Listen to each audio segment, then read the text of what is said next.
Good evening and welcome to tonight's meeting of the Fort Wayne Community Schools Board of Trustees. We begin each meeting with the Pledge of Allegiance. If you would please rise. I pledge allegiance to the flag of the United States of America and to the republic for which it stands, one nation, under God, indivisible, with liberty and justice for all. And the roll call of members.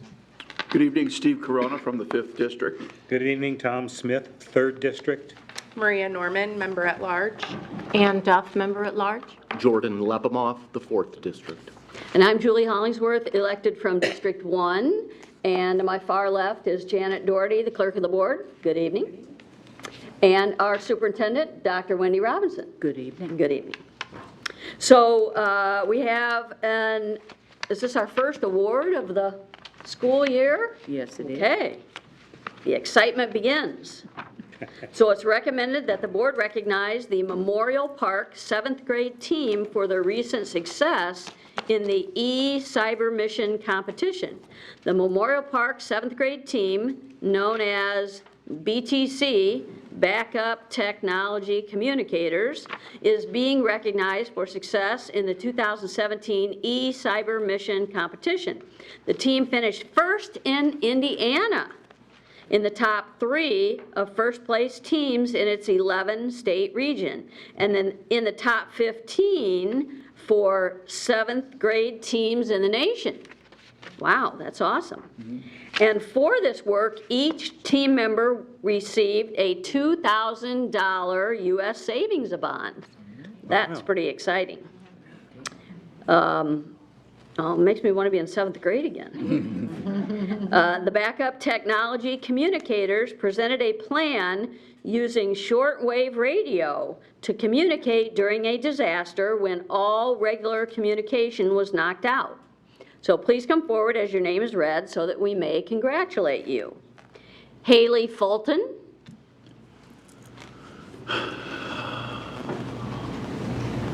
Vincent Hood. Nigel McFerrin.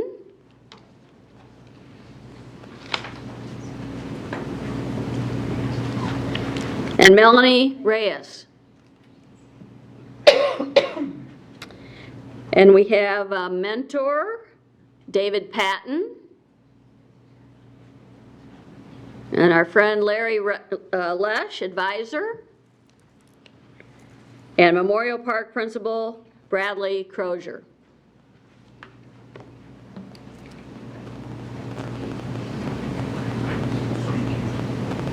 So congratulations.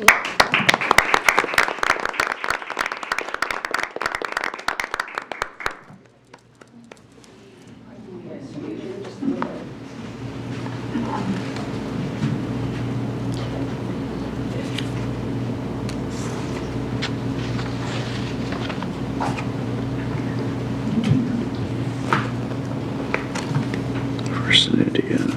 Wow. That's something. If I may, I think we owe them a little airtime. I think so too. This was a group that was so patient with us last spring, but look, you're the only recognition. So how long, yeah, who wants to speak for the group? And who's going to speak for the group? So, Well, come on, don't be shy. Come on. Come on. Just step So- up there, you gotta tell us. so what grade are we in now? Get to the microphone, this is your moment. Okay, stand around the mic, come on. You're national winners, come on, tell us about it. What grade are you in? We're in 7th grade. No, you're not. Okay. No, we're in 7th grade. We're in 8th grade now. Okay. That's what I thought. And so, just tell me a little bit about the plan. We're learning about how to incorporate radios more frequently in neighborhoods throughout FW, and just to be more prepared so when disaster strikes, we won't have to prepare afterward, we can be prepared before it happens. Okay. Now, the important question is there a shortwave radio app for my phone? Actually, there are some apps that can help Okay. with your phone, but radios are what we were looking into this time, and we just figured that by having 1 to 2 radios and a certain amount of people in every neighborhood can really prevent death during. Now, let me ask you, do any of you have shortwave radios? Have you used one? We're getting some in a Okay. week, and we're going to start testing with them. Okay, great, because doesn't Kikianga have a shortwave radio club or something? So maybe there can be some communication there between Memorial Park and Kikianga. Could we Okay. have the other 3 step up and talk about what they got out of this? Thank you, sir. Pull that down so we Why can was hear. that important to you to do this? It's important to me because when you're in like a natural disaster and all your communication's lost and like your phones don't work, what are we gonna turn to? Because nowadays you're like, oh, I'll just call him on my phone, I'll just text him on my phone, so what we're getting out of this is so when your communications are lost, you can use the radios to communicate with people in case you're hurt or you need like medical attention. You can use the radio to contact other people, so then you aren't in like that disaster anymore. Okay, Thank you. great, makes sense to me. Pull it down, Melanie. Yeah, there you go. Get it right to your mouth. I personally think that like we're all dependent on our phones. Like nowadays you're just like, oh, I can call like my mom or my dad or something, it'll be fine. But no, we just wanted to look more into this because it is important and people need to know about it, because I know that like, well, yeah, everyone uses their cell phones, but then the signal will get knocked out, and then what are you gonna do? Like, you don't have a backup plan. And this, like, I'm taking another year of doing this, and like the first year was a great experience for me. Like, we all learned so many things, and I think that having to experience this again is just amazing. So I can't wait to see what we do for this year. Great. I think it was a cool experience, and it taught. I had nothing, like no background knowledge or anything about ham radios, but it was interesting to learn about that, and then like how much we rely on it on our phones, and then how much like ham radios don't really need anything except the actual device, and you don't need a cell tower, Nice. and they just operate the same during any condition. Thank you so much. And parents, I want to thank you for your patience. You showed back up again. You're very proud of them, and we are too. So thank you. Thank you so much. Now, let me ask you a question. So I told my sister that I don't think her nephew should get a phone until he's 16. What do you think about that? Seems fair. Attaboy. Okay. I'm telling her.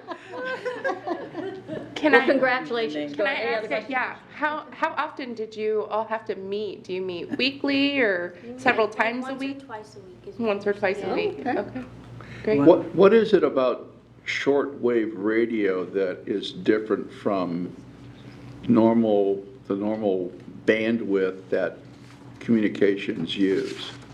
How is it that would be relied on during a natural disaster when all other forms of communication would be wiped out? There really is not that much of a difference. It's just the infrastructure that's needed to operate them. So ham radios, you just need the thing in your house and some power and an antenna. But the cell towers, the cell phones, they need cell towers to be able to transmit the data. So as long as you have an antenna and I have an antenna, we can talk to or each something other. to send and receive with. Okay. Gotcha.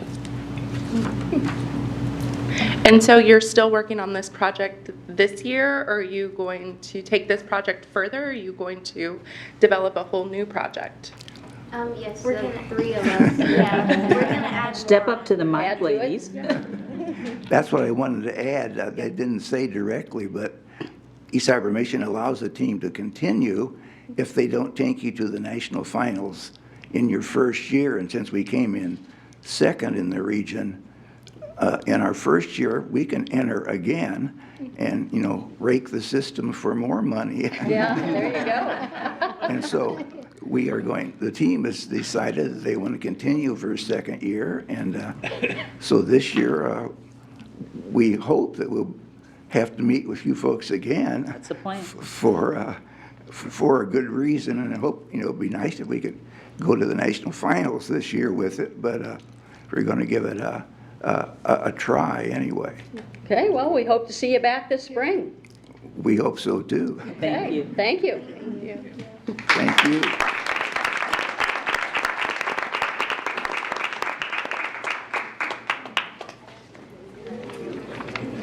I Parents, you know hardly the wait to routine. talk to my sister.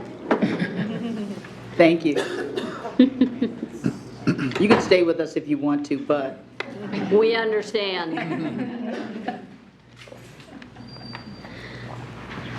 Okay, next we have the consent agenda. And that includes approval of minutes from our last meeting, August 26th, which members have already seen. We have vouchers for the period ending August 26th, which we've seen, and the personnel report, which we've also seen. So do we have a motion? Move approval of the items under the consent agenda, Madam Chair. Second. Okay, thanks, Steve and Tom. So all those in favor of approval signify by saying aye. Aye. Opposed? Okay, Dr. Robinson, was there anything in the personnel report you wanted to highlight? nothing tonight, thank you. Okay. Okay, so next, we have no old business. That just brings us to new business, and the first is a contract with Proximity Learning. It's recommended that the board approve a contract with Proximity Learning, Inc. for a pilot to provide live video instruction for the 2019-20 school year at Lakeside Middle School, Lane Middle School, and Southside High School in the amount of $288,822. Proximity Learning teachers are state and subject matter certified. We will pilot Spanish at both Lakeside and Lane and Algebra 1 and 2 at Southside. Proximity Learning is the sole source provider for instruction that is live streamed. Indiana law does not require bidding for purchases made from sole source providers. Funding will come from the Education Fund. This contract supports Fort Wayne Community School District Goal 1, achieve and maintain academic excellence. And questions will be addressed by Charles Kamick Jr., Chief Operations Officer. So do we have a motion and a second? So moved. Second. Thanks, Jordan. Thanks, Maria. So, questions?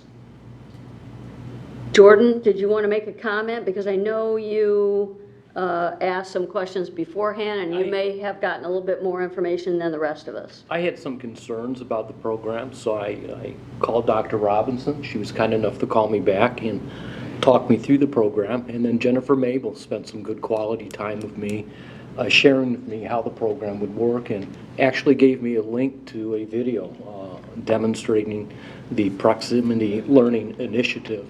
And Jennifer, I walked away from our discussions, and I walked away from the video thinking to myself, I could actually learn from this sort of project. I could actually take notes and be involved, and that's why I wanted to see. And the way it sort of works is we have a virtual teacher that's teaching one subject matter to our classroom and only our classroom. And the teacher can see the kids, and the kids can see the teacher, and the kids can see what the teacher would write on the board or what slides are presented forward on either their own laptops or a big TV screen. And there's the ability of the teacher to respond to questions that are posed by the children. That was my question. So there's some real interaction there, more so than just trying to learn solo on a computer program. And for that reason, I support it. Okay. I think it's a smart choice. So how are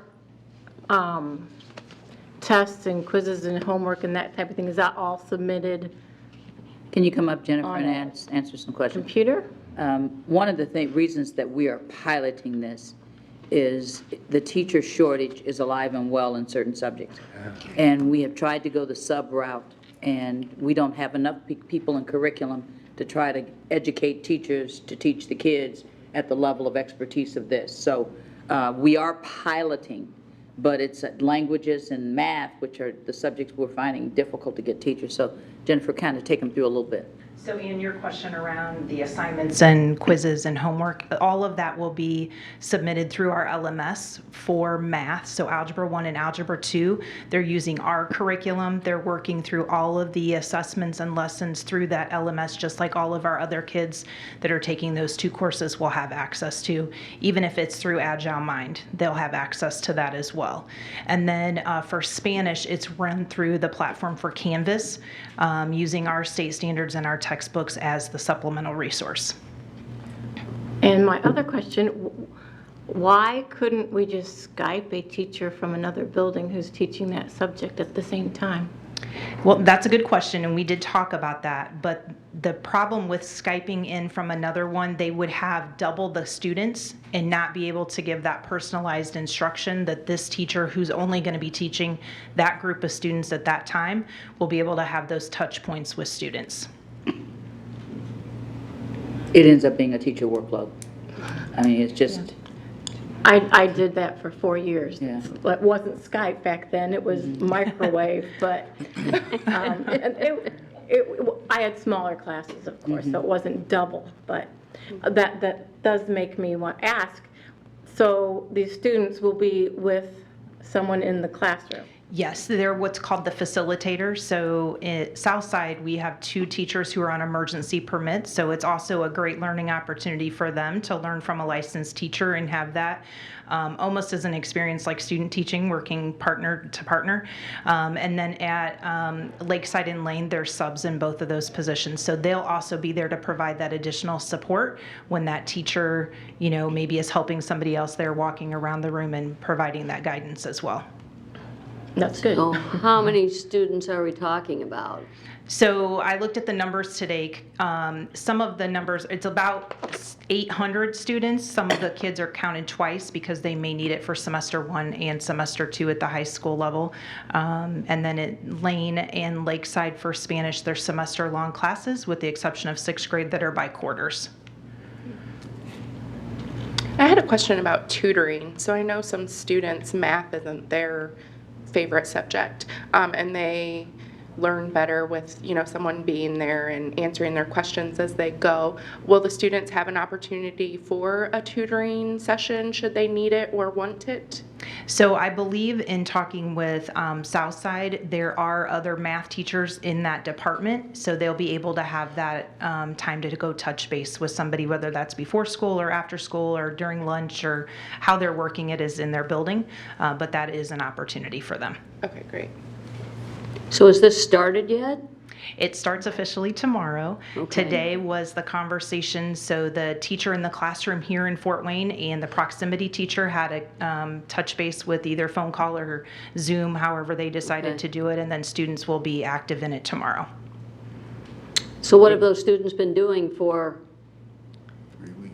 what's that, 3 weeks? 4 weeks, yeah. So they have been engaged already in the content because they have subs or those emergency permit Right. teachers in their classroom. So they are not behind because they've been working through the curriculum. The teachers will just pick up where the other teachers, that's why we wanted them to have that touch point today to say, here's what we've covered so far, here's where we need to springboard off of. Okay. I may have to come and observe that. Anytime. I think one of Interesting. the things too that, and I would welcome you, we always welcome you doing that. This is one of the issues the state really has to address. I mean, they've scared teachers off, and people aren't going into education. And especially in the math area, teachers can go into other fields and make 2x, 3 times as much. And so we've been struggling, trying to have people on emergency permits, and it's almost like we're having to teach them at the same time we're teaching the kids. So obviously, this is not a preferred way, but we would rather have a licensed teacher than to have a sub who's on an emergency permit. So we're obviously, Jennifer and everybody else, we're going to monitor this, and we'll give you some reports, but just make sure we know, the principal knows you want to come, give them a week or 2. It's going to be a little different, but all of us need to pay attention to it and see how it works.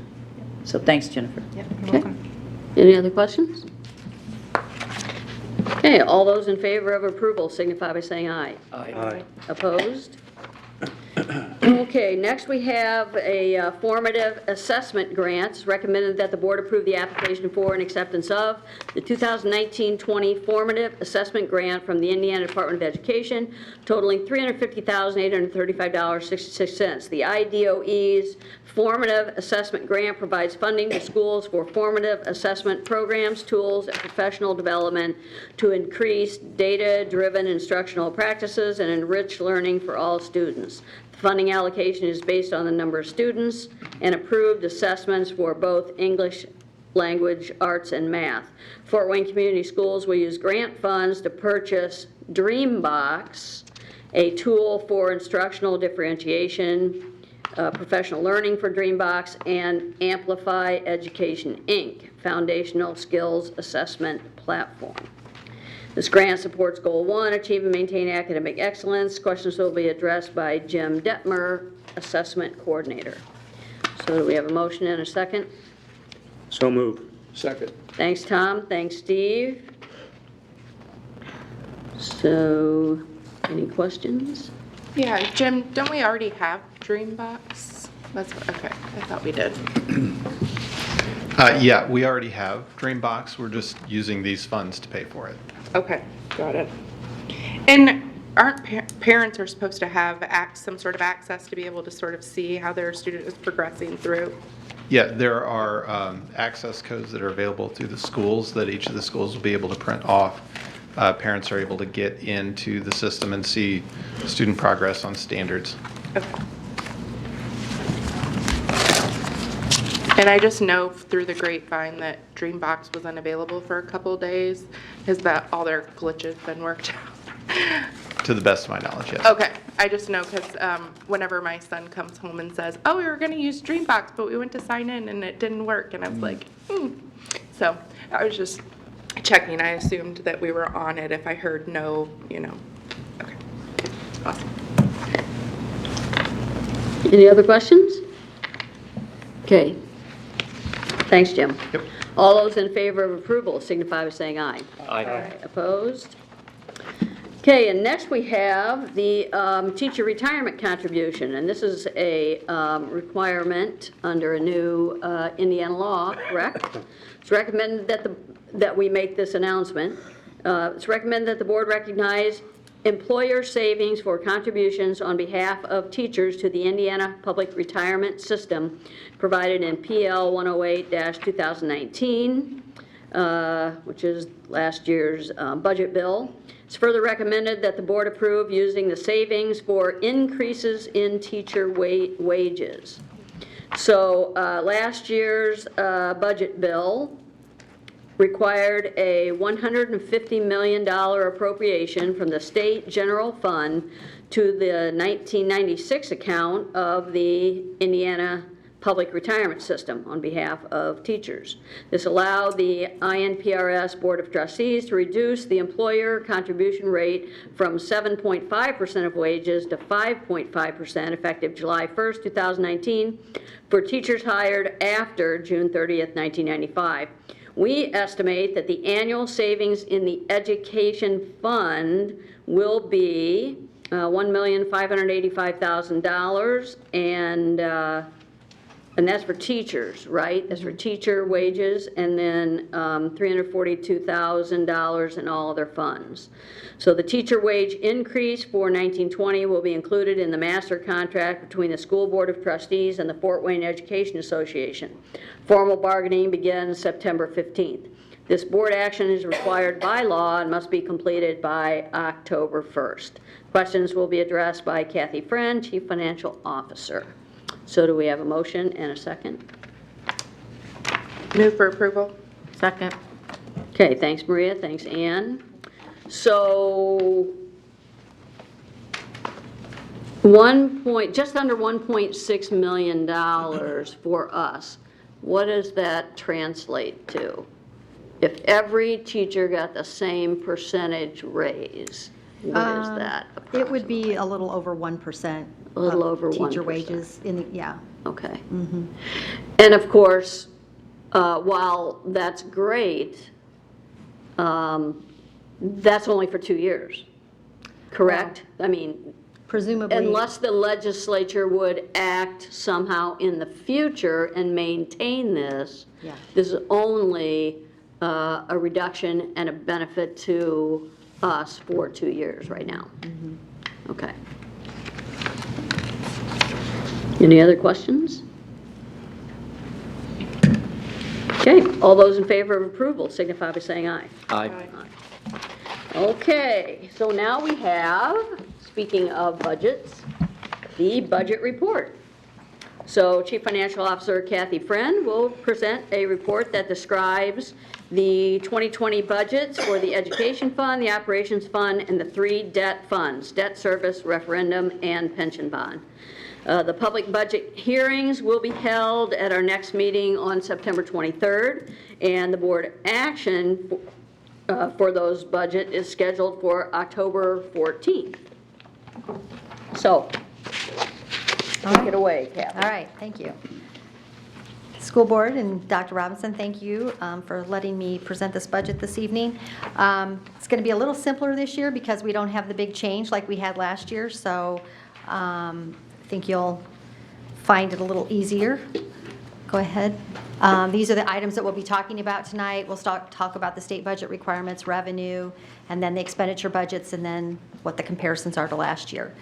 So if you look at the calendar, as tomorrow, the budget will be advertised on Gateway, and I'll give you a copy of what that advertisement will look like at the end of the meeting so that you have a copy of that. It's not advertised in the newspaper. It's just advertised on Gateway.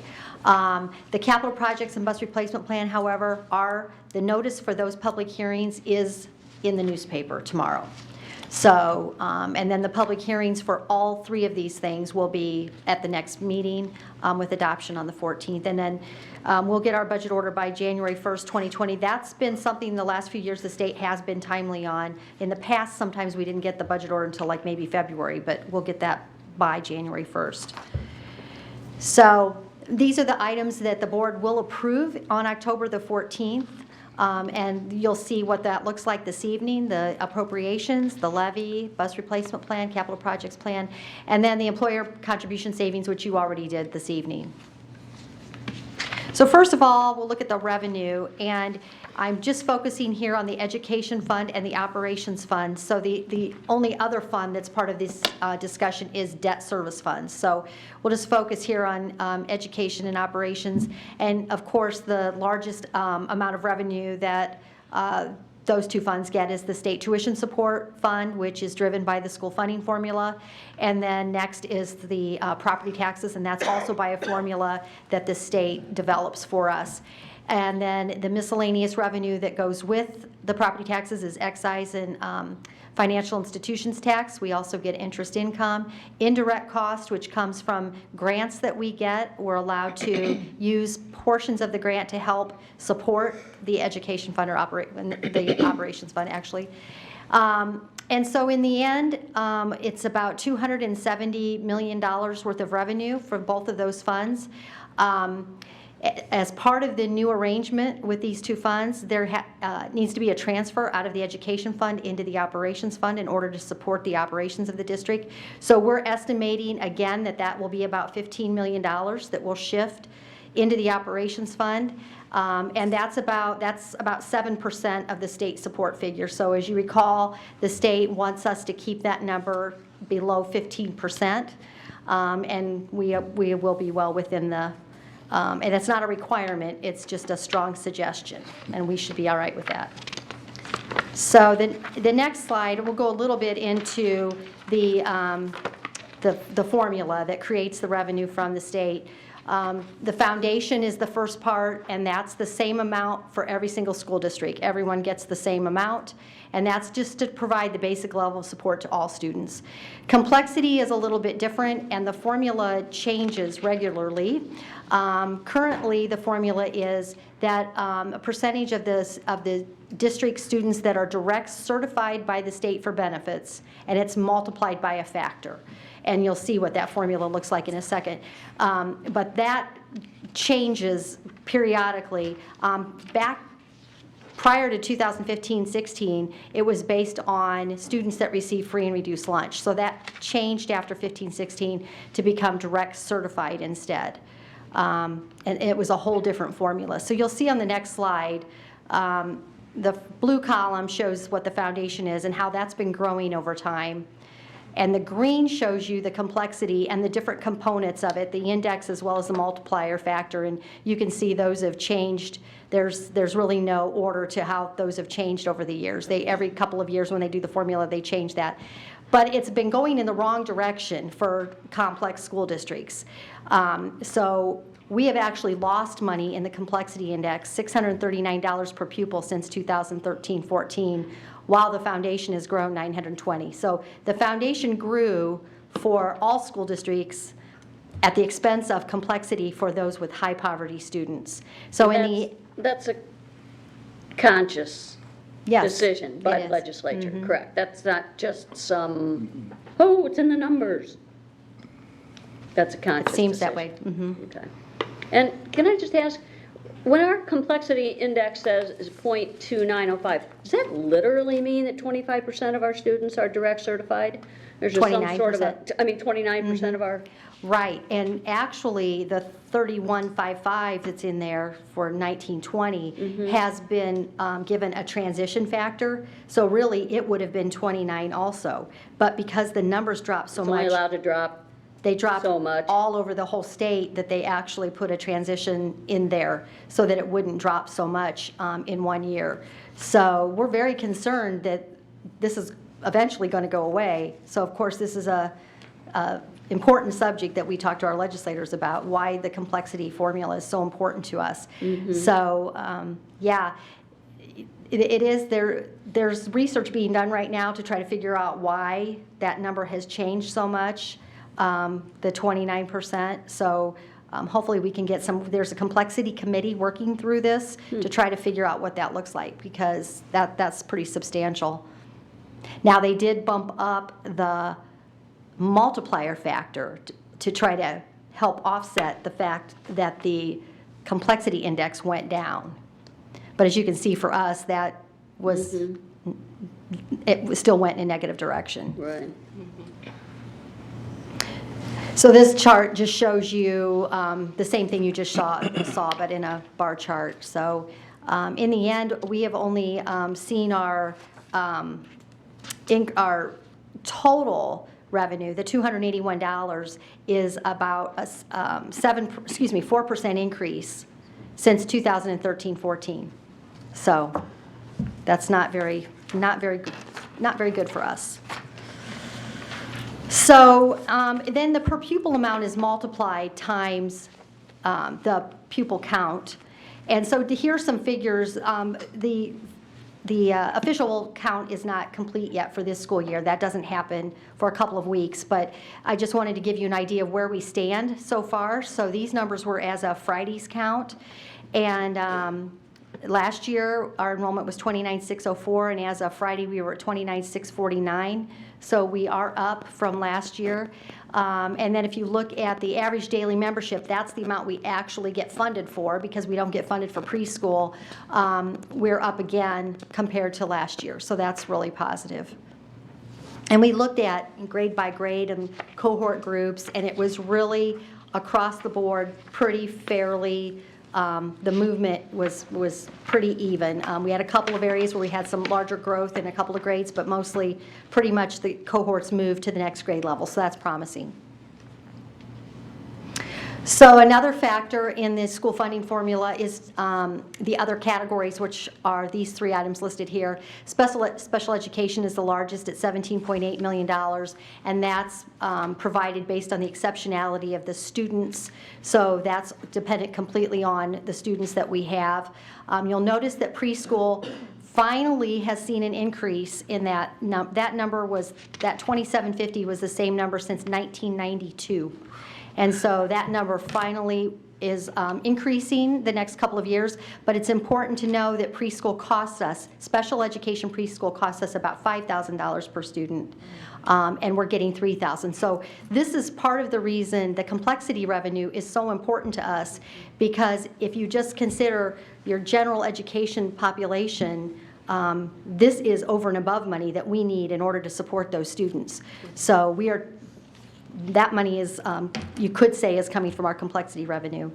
Then we have the career and technical education dollars that are for the Career Center, and then honors grant for those students that get an honors diploma. So next I'll shift out of the school funding formula into the property tax, and the state determines how much we can increase the property tax for the operations fund. And this year the growth factor was 3.5% on top of last year's maximum allowed levy. So this shows you both years so you can see them side by side. Notice though that we don't. I just have to say, it's interesting to me that the legislature allows people's property taxes to increase by 3.4% and then 3.5%, but they will not increase K-12 funding by 3.4% and then 3.5%. Because all of the increases over the last, well, since, what, for the last 9-10 years? Have all been under 3%, Yes. correct? Mm-hmm. Interesting. This is a different funding source though. This comes from property taxpayers instead of the state Well, budget. yeah, sure, because they can say they're, yeah, holding the line, whereas you got, then we take the hit. And the for 3.5% is property based tax on a going up. formula of the past, I think it's 5 years of non-farm growth. So it is based on a formula. They don't just pluck a number out of the air. They use a formula to come up with that 3.5%. So. Who makes up the formula? That formula's been around for a long time. It's in the law. So the maximum amount allowed and what we get is about a $9 million difference there. You'll see the pension bond neutrality has to be taken off the top of what we are allowed to raise, and then from that we will have our tax cap losses also. So we won't, even though we get to have a 3.5% increase, we won't collect all of the 3.5% increase because there will be more people probably hitting the cap then. So in the end, we should get about $1.8 million more than what we got this year in property taxes. And this chart, just as a reminder of the tax cap losses and the impact on us, the numbers on the left are negative numbers. So that's to show you the losses that the district has been having every year. It maxed out at about $8 million in 2015. The loss has gotten less bad since 2015, but we're still at about $6 million of property tax loss because of the tax cap. So you can see the note at the bottom. We have lost about $70 million since 2009, and that's real dollars that could have gone for pay-as-you-go projects in capital projects or in other cases. Now that we have the two funds combined, it could have gone to anything that's in those two funds. So that's a serious issue, and I don't see that changing, so we just have learned to deal with that. Next is the expenditure side then of the equation.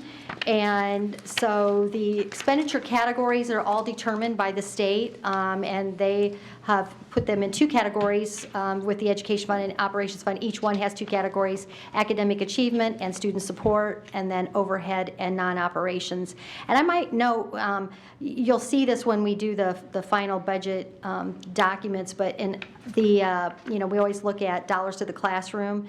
And the last report from the dollars to classroom also shows that we are about 7 percentage points higher in our our spending in the classroom versus operations, so compared to the state. So these are the expenditure categories. This just kind of shows you the kind of things that are paid for. So the red is the education fund and the green is the operations fund, so you can understand what's included in each of those, and it's all statewide. Everybody's using the same chart of accounts. We all are calculating these things the same, so there can be an apples to apples comparison. This next chart shows you those two funds combined, the expenditures for both accounts, so you can see that we're spending 73% of those two budgets on education and 27% on operations. I have slides coming up that will show you capital projects and transportation, what those look like separately from the rest of the operations. But I think last year that number was 72%. So we spent a little bit more on education in this budget. So next we'll go to the education fund. The major components of the education fund are listed there, mostly positions at schools. And the next chart will really demonstrate that. If you look at that, 93% of wages and fringe benefits, or 93% of the budget is wages and fringe benefits in the education fund. So the balance of the other is materials and supplies, things like that for the schools. Next is the operations fund expenditures, and those are the main categories for the operations fund. The next, you can see it on a pie chart. So the orange color is transportation and bus replacement. The blackish color at the top left is other operations. Capital projects is blue. And then you can see another couple of important topics are custodial and utilities. Those take up almost 25% of the operations fund. So now we'll go a little deeper into the capital projects fund. So we have to have a 3-year plan that the state requires for the capital projects plan. That 3-year plan will be advertised on Gateway, and it will also be on our website. So that's a requirement that it be on our website. So this is the 3-year plan, but this only represents about half of the spending that we are going to do in capital projects. So we're required in the 3-year plan to indicate anything that's more than $10,000. So projects that are capital in nature that are over $10,000, which would represent HVAC, roof projects, those kind of things in our buildings. And then capital acquisitions, the majority of those are vehicles, and I know there's a mower in there for our grounds people, but so that's what the capital acquisition, anything over 10,000. Otherwise, it's not included in the 3-year plan. So all of that, there's a detailed list of what all that represents within the 3-year plan. So the next slide will show you the full capital projects plan. So if this were back in the day when we had a capital projects fund, this is what we would have done. And so we thought it was important to show you, because this is a large amount of spending, what the capital projects total spending looks like, because things under $10,000 are important as well. So overall, building improvements represent about $8.6 million of the budget. And then the next largest piece is building and equipment repair at about $3.8 million. Next is transportation. And on the next slide, you'll see this is just the, go ahead to the next slide. This is just the transportation operations portion of the transportation, not the bus replacement, just the operations.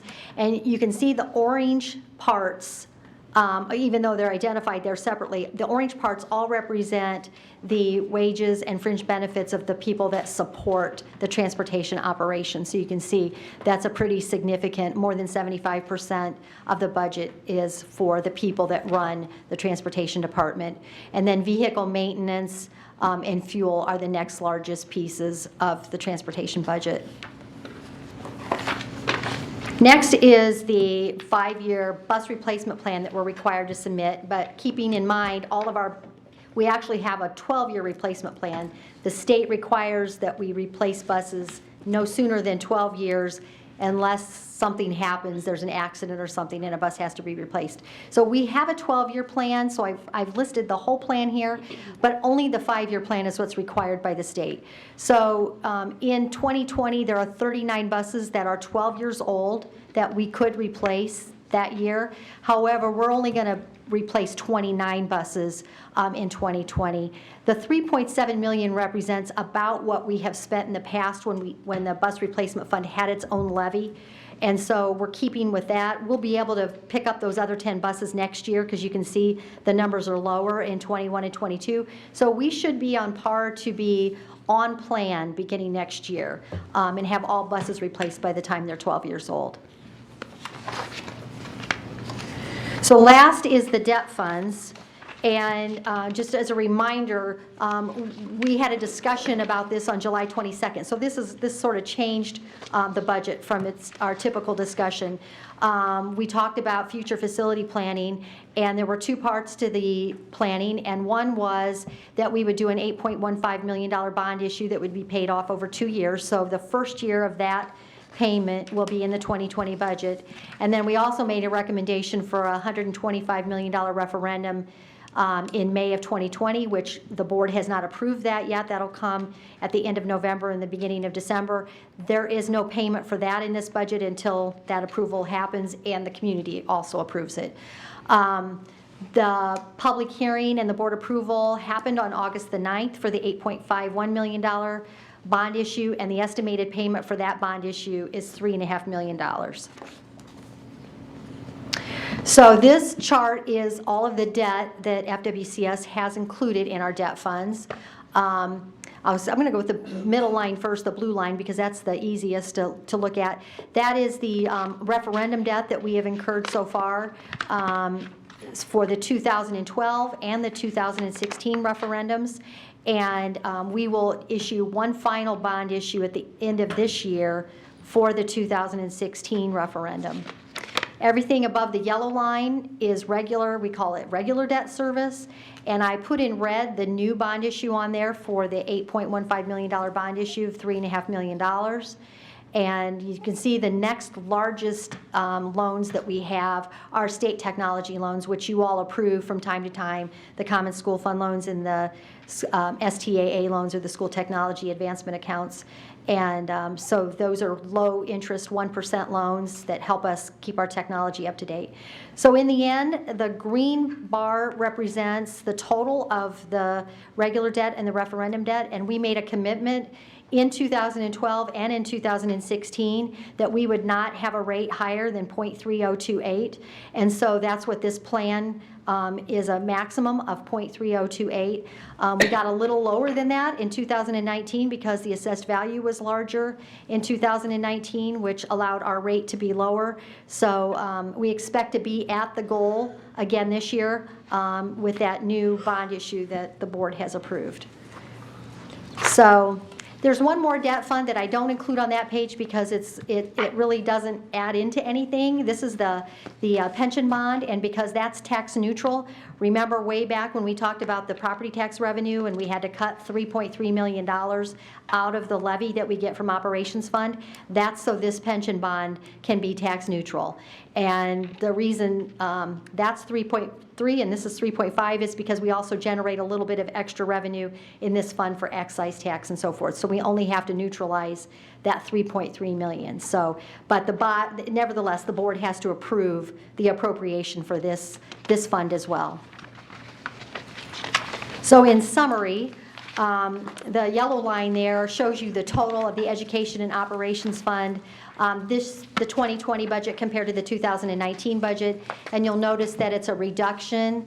About $1.7 million, or excuse me, $1.6 million of that is because of the pension, or the teacher pension reduction. So we did not budget for that in 2020, but we did budget for it in 2019. And then the other thing we're doing is just making sure that we're tightening up the budget to reflect better what the salaries are of those that are in the budget. We try to do that every year, and so we're continuing to do that as we hire more inexperienced teachers and the experienced ones leave. That generates a savings in our appropriation. So we have reduced the budget to be in line with what we think the total spending will be for salaries. Although it's tricky because we don't know who's going to leave next year in September or August. So I think that 1% probably reflects a fairly good hopefully a good prediction there. And then the debt is an increase because we have that $3.5 million new debt in there, and then there's some other that came off. So in the end, that change is about $2.5 million. So overall, this budget is really pretty flat compared to 2019, actually a little bit lower than 2019. The tricky part is to try to guess what the tax rate's going to be. So I kind of tried to look at this from every way that I could think of. You know, because we don't know the assessed value right now, I can't give you a straight answer on this. So if we did look at what our average growth was the last 5 years, it was about 3%.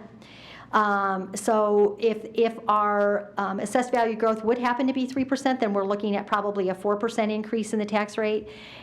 If it would be the same as last year, which was 6%, and that was unusual, but if it would be that high, then we'd be looking at a 1% increase. So it's probably somewhere in the middle of all of that. We won't know that answer for a little bit. So past the time you will approve the budget. Yeah. I don't think that looking at the average over 5 years is going to be reflective of where we end. I'm not sure if it's going to be 6% again, but I think it's going to be on the high end. So I hear where you're coming from on Yeah. that. So we could, what we're hopeful is that we're closer to the 1%. So, Right. yeah. So then the last slide is just, or let's see, last couple slides here. What are key takeaways? There really isn't anything too exciting in this budget, except the first one, enrollment, expected to go up slightly from last year. That's a very positive thing for us. Total revenue is going to increase less than 2%. And the education operations fund's going to be lower than last year. Debt funds are going up because we have a real strategy here for what we want to do with our facilities, and so we're going to have a blip this year. And then the bus replacement plan is right on par to be on schedule next year. So the last slide just is the kind of recapping what the dates are that you can expect for us to come back. So the budget will be available on Gateway tomorrow, so we're going to get that loaded up tomorrow. And then the public hearings will be on the 23rd. Any questions? How long does that take to load it up on the Gateway? We were just talking about that. She's got it ready to go. And thanks to Rosie Shipman, she's does a lot of good work. You mean it's all ready to go, just... Yep, she's got it ready to go. Gotcha. Yep. It's just you got to look at it and look at it and make sure it's right. You don't want to take any chances. Hours and hours to prepare it. Yep. A few seconds to upload it. Gotcha. And then you're holding your breath when you're pushing that button.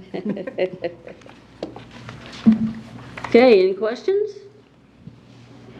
I had one question. This is just not of great importance, but when we were doing these briefings earlier, you talked about very stiff restrictions on replacing buses.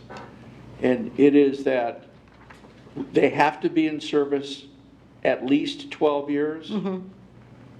But they can stay in service longer than that? Yes. Okay. Yes. And you can replace them when they're less than 12 years if something happens to the bus. If it's beyond repair. Yeah. I mean, kind of thing. As I recall, the conversation was, or the questions that I was asking was in trying to even out that replacement schedule instead of these sharp waves. It became more challenging because of that state requirement of having them in service for 12 years. Right, right. Yep.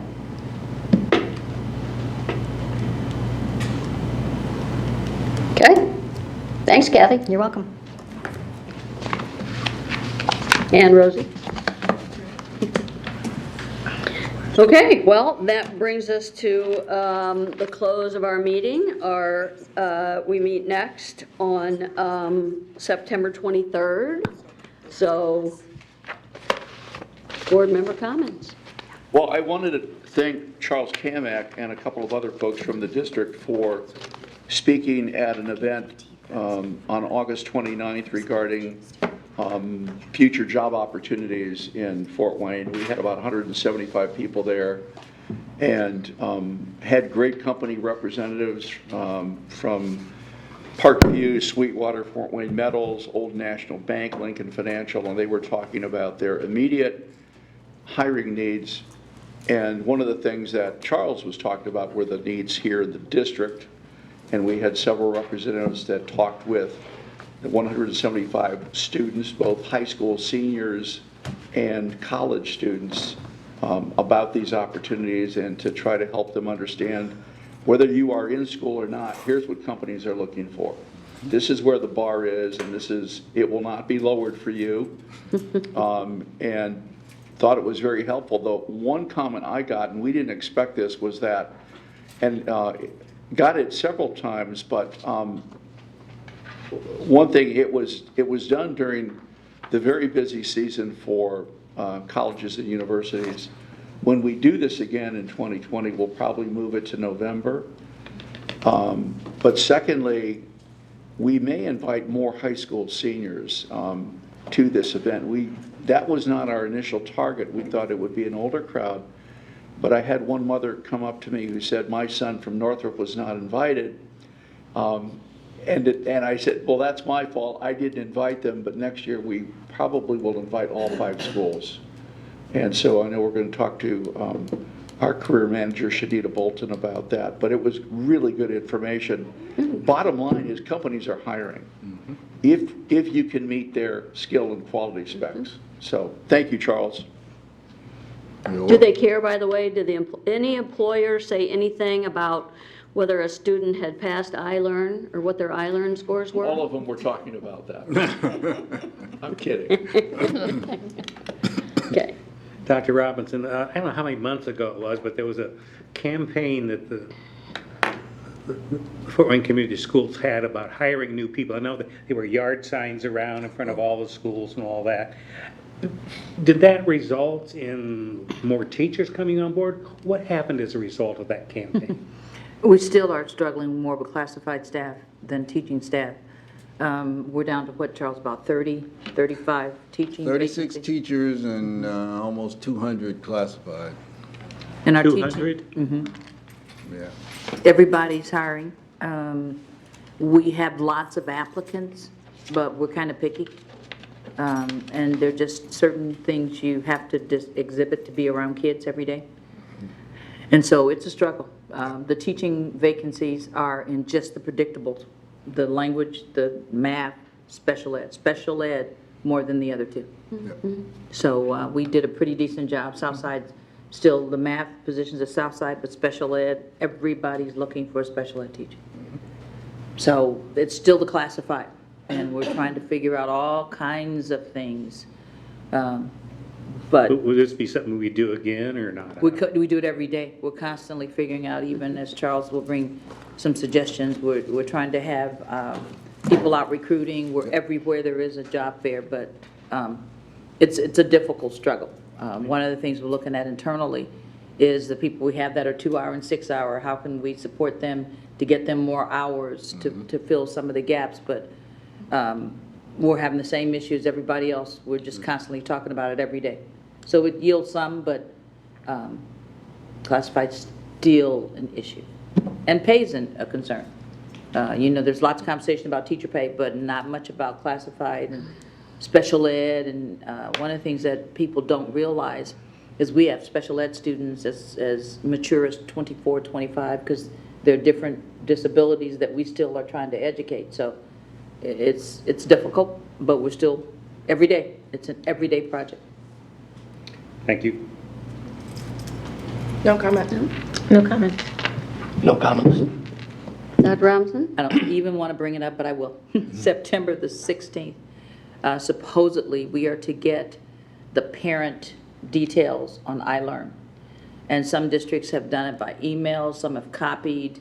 We just didn't see the need to go through that, so we will be, Jen and Krista have been working on a communication plan. We're working with GET to get that information out. But it's just interesting to me that we've got a couple of schools where parents have contacted the schools directly But there's not this burning desire by parents to get that information. And one of the one of the concerns we have is we're trying to figure out how to write it in English so that when you get it, you actually know what to do with it. So I think the day was the 16th. We'll see if they hold to that, but that's when we're expecting to begin our conversation with parents about iLearn. I appreciate Steve being there. We're having a state of education panel at the chamber, and I can't even remember the date. And I'm a part of an advisory group with Jennifer McCormick, I think on the 18th. But it's just, I think I have that in my calendar. yeah, I think I've told you about it. It's just a topic that we shouldn't let go away. But the pausing doesn't mean anything if they don't change the format. I think it's Thursday, the 19th. Is that It what you might be. have? Yeah, it's the 19th, thank you. Noon? I think. 11:30. See, I just go from day to day, but I think the bigger issue is we have got to talk about the fact the pausing doesn't help us if we get exactly the same test in the spring. Yeah. I did want to add to that conversation. I'm a member of the Indiana School Boards Association Board of Directors, and Superintendent McCormick was with us Friday. And she said a couple of interesting things. One about the results. Well, there's a lot of confusion about the test and the results. One of the things she's fearful of is that that school districts take their foot off the rigor pedal. That we do have room to grow. The other thing that she said, not related to this, was the takeover process within the school, within the state of Indiana, that I didn't realize is that if we have a failing school, it now will involve all of the feeder schools to that failing school. And that's really, so, as the General Assembly owns all of these schools and having a track record that's not very good, they're moving to a place she fears that's not a good place to be. But I did not realize that. I don't know if you did, but. We talked about that before, but here's the bigger issue, and I'm not worried about people taking their foot off the rigor. I'm not either. I completely disagree Well, that's with not that. an issue here, but she Right, senses yeah, that right. in other districts, Yeah. they're going to use this as an excuse to not take a critical look at their curriculum. No, we've done that for the last 2 years, and I am, as I say, every time I get out on school, and all of us are saying it, our teachers are so focused on what they've written and what they have to produce, and our conversation is, since we can't count on the test to make any sense, we have to make sure that we're teaching the standards, and then we're working internally with a group headed by Jack. So how are we going to take our curriculum and be able to tell you whether kids actually mastered the standards, which is the state's responsibility. But here's what I worry about. Part of the problem was the cut score and the setting of the cut score. So every single time we have a problem, they adjust that cut score, and suburban schools get above the marker, and they still don't really address the real issue of whether it's measuring what kids have been taught and what they're learning. And we as an urban district will be just not quite there. So what we have to do, and what I think our teachers and administrators clearly understand, is they haven't changed the standards. It's all about rigorous teaching every day. But if anything, Steve, the people are worn out. Because you do all of this work, and then you go through this, and you watch kids struggle with it. And there's just no faith that anything's going to change. We're going to do exactly the same thing again next spring. They'll adjust the cut score. We'll just barely make it or not. And then the pedal will be off everybody else's gas. We'll still be concerned. So I don't think this is a topic we let go away. As I said, we'll share what we send out to parents. But I think the message has to be what we're doing, which is focusing on our curriculum and the culture and the climate in our classrooms. And everyone knows we have to show you how we measure that. Because I agree with her. Some districts just change my cut score and I'm okay. Well, that's not our problem. Yeah. That's not our problem. Well, my biggest fear is, and you already talked about it earlier, Dr. Robinson, is, we already have a teacher shortage. So, the test scores come out, and the governor and the legislature, they're all scrambling to pause school grades, pause accountability. And as Charles pointed out to me earlier, if I'm a teacher and I was due to get a raise in July, guess what? I'm not going to get it until the legislature acts to hold school, to pause that accountability. So what does that mean? You know, when's that going to happen? January? And if I'm a student sitting in high school or college education classes, I'm thinking, I don't know about this teaching career. I mean, that was my very first thought when when people started talking about iLearn, that if Indiana's goal is to make the teacher shortage worse, then they're doing a heck of a good job with it with iLearn. Here, here. That was my first thought. Yeah. And it is within the governor's power to change that. There do not need to be school grades. Teachers do not need to be evaluated on test scores. The new federal law, ESSA, does not require either one of those things. You can still publish the scores, you can still hold schools accountable, but the mad scramble for teacher evaluations and school grades does not need to happen. There have already been 2 states in the country who have dropped them. I hope the pendulum is beginning to swing, and we could certainly be part of that. I just don't know. I think that we talk a good game, and then when the pressure's off, we all in another couple of months will forget about it. The holidays will happen, and we're right back into that testing cycle, and nothing much has changed. So, one of the things that we will be talking with you about, as we get further down the road is what's the results of the curriculum adjustments we made, what's happening because of readiness to learn work. The formative assessments you approved tonight, how do we use those to judge progress? Because here's the part too, there's no growth. So we really have basically eliminated that word from the conversation because you haven't had a test consistent enough to be able to measure whether you had any growth over the years. So it's just a sore subject for me because we have this subject. That's the only over and over again. Constant there is. Over and over. It will change. It will change. Okay. So, Well, I don't have anything else. I brought it Anyone up, else? I'm sorry. That's okay. What is this for, Julie? I'll let you know. Oh, okay. So, all those in favor, anybody want to adjourn? Do we have a motion and a second? Motion to adjourn. Second. Thanks, Steve. Thanks, Tom. All those in favor of adjourning, signify by Aye. saying aye. Aye. Opposed? Microphone is open if anyone left in the audience wishes to address the board. So, seeing no one,